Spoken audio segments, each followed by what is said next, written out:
So when you're a kid, you know, like really little, you're always asking your parents questions. Like, ooh, why is the sky blue? Why is this green? Why is your hair falling out? And every time they answer, you believe them. And it's like, you know, my parents know everything. Like, they're so smart. And then you kind of start getting a little bit older, and you're like, you know, elementary school, middle school, the rebellious years, and you're like, my parents don't know anything. You know, I'm so much smarter. And then you get into college, and you're like, wow, I really am smarter than my parents. And then, then there's after college, and then you start having kids of your own. I mean, I'm not talking from experience, obviously. I'm still 19, don't have kids. But, then you start thinking, like, okay, maybe my parents were right. You know, so the quote that I chose is, by the time a man realizes that maybe his father was right, he usually has a son who thinks he's wrong. There's a story about my dad. He had my grandpa is really strict. Very, like, you know, went to, you know, Catholic school as a kid, and the day my dad turned 18, graduated high school, he moved into an apartment in Huntington Beach with a bunch of old guys, and just dropped out of college, didn't do anything, just surfed all day, did nothing. Like, you know, it's like, my dad doesn't, whatever, you know, whatever. And then about 3 years later, he's like, okay, this is getting pretty boring, you know, like, maybe I should get a job, maybe I should do this. And so he did, and now my dad's really responsible and everything. And then I have a little brother who is, he's going to be he's 16 now, and he is just, he's a pain in the ass. And you know, my dad is telling him from experience, like, look, you got to keep going with school, you got to keep doing this. And he's like, no, Dad, I can do whatever I want. And my dad's like, but I know, I've been there. And it's just kind of that same thing. Kids are always going to want to rebel, and they're going to always want to think that the parents are wrong.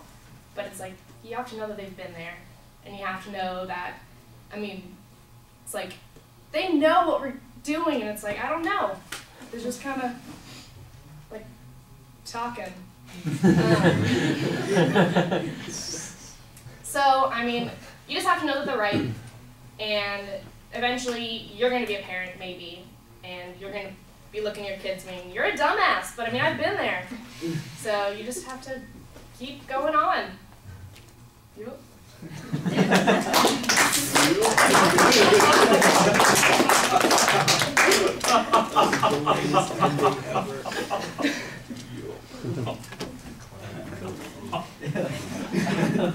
Oh boy.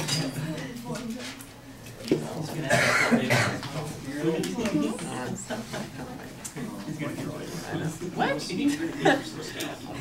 going to spend more money just to get started. This is my first paycheck ever.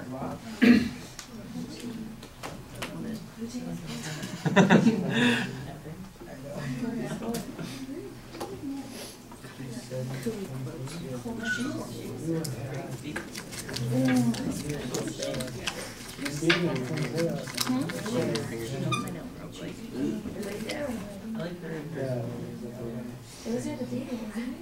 Yeah.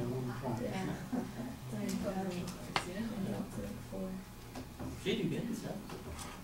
That Adam was? Benjamin Franklin or is it Franklin? I don't think so. No, it's not Adam West. Dang it.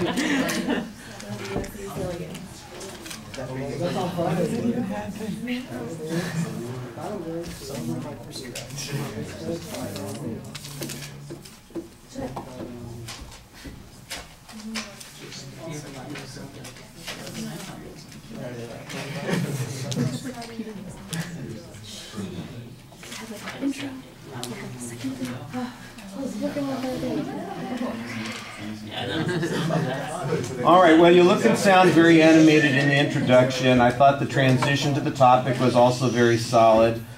We kind of have to make an assumption about what your point of view on the quote is, and it sounds like you pretty much agree with it because that's the example that you have. There's not really a structure to the presentation. You've got the one experience that you're talking about that is literally a mirror of the topic itself. The experience with your father and with your brother and his inability to see the things that your dad is telling him right in front of him. So I think that works pretty well, but like I said, as a speech, it's a little bit underdeveloped. It's one good illustration that, like I said, mimics the intro, or excuse me, the topic statement, the quote, but it doesn't go any place further than that, and so it feels a little bit underdeveloped. The presentation, I think your voice is very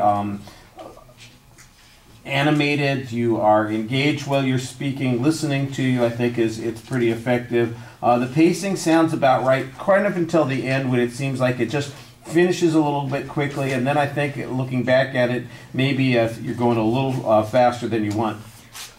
Gestures, I think at the beginning of the speech you had a few, but in the last half of the speech you had your hands in your pockets, so it was a little bit hard to make much of an evaluation about that. Your facial expressions, you're very animated here. You're solid in the introduction. You're engaging us. Sometimes your eye contact drifts off a little bit off to the corners when you're thinking of that next thing to talk about. You'll notice it when you watch the video. You'll see what I'm talking about if you don't know. And again, I thought that you had a good idea, a nice illustration of it, but that's about as far as it goes. The conclusion of the speech seemed a little bit abrupt to me, but the audience responded to your exit line, so that's good. That's good news.